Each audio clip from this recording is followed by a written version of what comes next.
Oh shittings. Oh shittings. What's up? What's good, everyone? So, I haven't been posting a lot because I've had finals, I've had lacrosse, everything's been getting kind of hectic. But, yeah, and I also have a video of me and Asher. It's working on the bike. That's gonna come soon.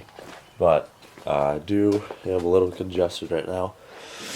My apologies. But, today, I'm actually just gonna be fixing my charge pipe and putting it back on the correct way. Because I was pushing it really hard last night. I wouldn't say really hard. I was at a stoplight, and I was in first gear. I was in the manual mode. I was in the fake manual, but I was in first gear, and then I gunned it. Like, it's just, probably not the smartest idea.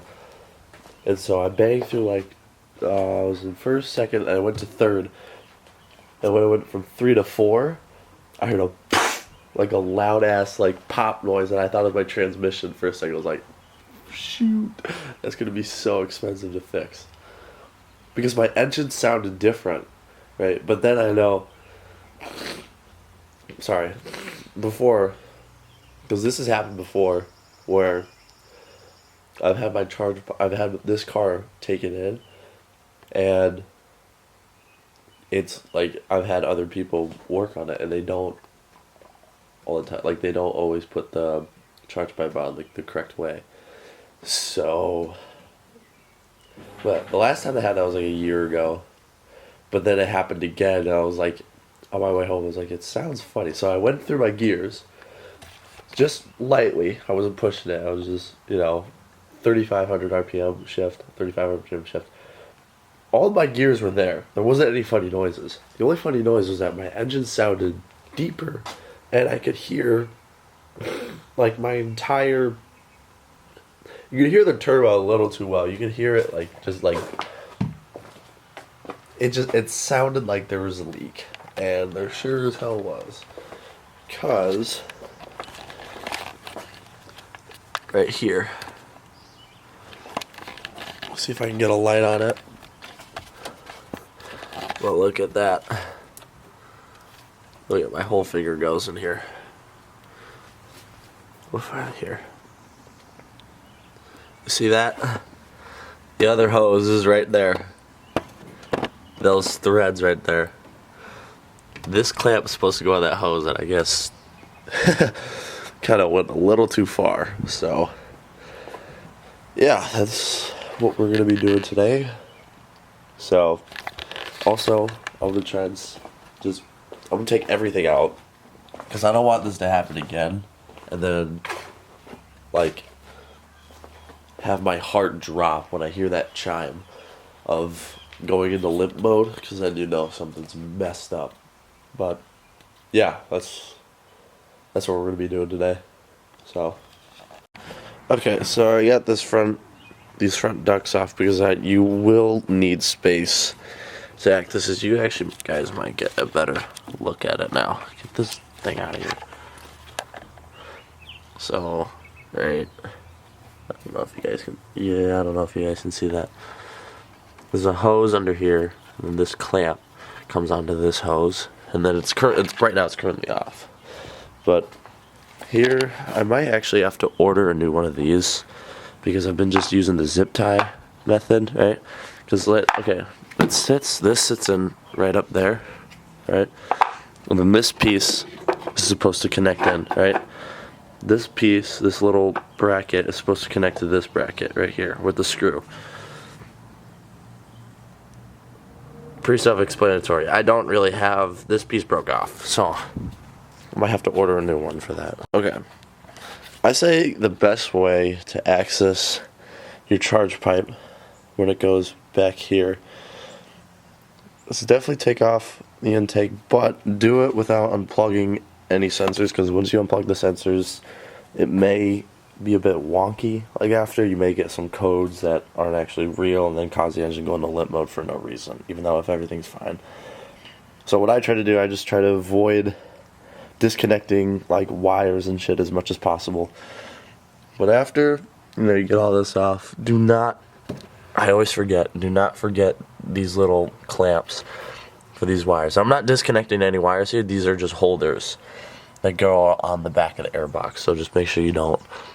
Obviously, one of them is snapped right like that one, but just be careful with it, you know. Don't like unplug anything if it doesn't really need to be unplugged. I'm just doing this because it gives me a lot more space to work with. So yeah. Another thing too, if you have the VRSF charge pipe, make sure you put it on the right way. I've always had it on the right way until, obviously, I'm not saying all shops are bad. I'm just saying some of the shops that I've had, they, like for example, my alternator, I didn't have time to replace it. So we took it in and we got it replaced. But obviously, you know, there's a lot of stuff you got to get out of the way, maybe some wires and stuff. But I noticed, because I was looking at my engine the next day, and I was like, it was like teetering of coming off, and then my dumbass didn't really think anything of it. I was like, huh, might just be fine. No. So, my main point was, this clamp, if you guys get confused, this clamp sits, make sure these little nudges at the end that go down, they stay down when you put it on this part right here. I just took it off with my hands. Just be sure to be gentle with it. So I'm just going to take this out. And also, don't forget that O2 sensor on the back right there. Obviously, you don't want to disconnect it. I'm going to screw it out. So, and if I drop any bolts, I guess I'm screwed. Just don't drop your bolts, is what I'm saying. Okay, so I also forgot to mention that on the back of the O2 sensor, I have it this is the O2 sensor. This is the only place I can put it without it, because it doesn't really reach that far. So the bolts that hold in the O2 sensor on the charge pipe are T20 bolts, and they look just like this. And you have to be careful with this kind of rig, because if I tilt it, it comes off. So be very, very careful when undoing those screws under here.